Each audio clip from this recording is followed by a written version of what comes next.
बिस्मिल्लाहिर्रहमानिर्रहीम। सब ओके की रिपोर्ट है। एक बादशाह ने रात को गीदड़ों की आवाज़ें सुनी तो सुबह वजीरों से पूछा कि रात को ये गीदड़ बहुत शोर कर रहे थे, क्या वजह है। इस वक्त के वजीर अक्लमंद होते थे। उन्होंने कहा, जनाब खाने पीने की चीज़ों की कमी हो गई है, इसलिए फरियाद कर रहे हैं। तो हाकिम वक्त ने ऑर्डर दिया कि उनका बंदोबस्त किया जाए। वजीर साहब ने कुछ माल घर भिजवा दिया, कुछ रिश्तेदारों और दोस्तों में तकसीम किया। अगली रात को फिर वही आवाज़ें आई तो सुबह बादशाह ने वजीर से फरमाया कि कल आपने सामान नहीं भिजवाया क्या। तो वजीर ने फौरी जवाब दिया कि जी बादशाह, सलामत भिजवाया तो था। इस पर बादशाह ने कहा कि फिर शोर क्यों। तो वजीर ने कहा, जनाब सर्दी की वजह से शोर कर रहे हैं।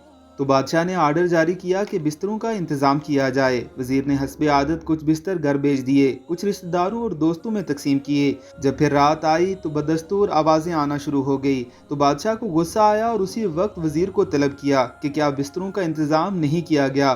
तो वजीर ने कहा कि जनाब वो सब कुछ हो गया है। तो बादशाह ने फरमाया कि फिर ये शोर क्यों। तो वजीर ने अब बादशाह को तो मुतमईन करना ही था, ओके की रिपोर्ट भी देनी थी। तो वो बाहर गया कि पता करके आता हूँ। वजीर जब वापस आया तो मुस्कुराहट लबों पर सजाए आदाब अर्ज किया कि बादशाह सलामत, ये शोर नहीं है बल्कि आपका शुक्रिया अदा कर रहे हैं और रोज़ाना अदा करते रहेंगे। बादशाह सलामत ये सुनकर बहुत खुश हुआ और वजीर को इनाम से नवाजा। अब यही हाल हमारे मुल्क का है। मुलाजमीन और अवाम महंगाई से परेशान हैं, मगर यहाँ रिपोर्ट सब ओके की दी जा रही है और बादशाह सलामत खुश हैं।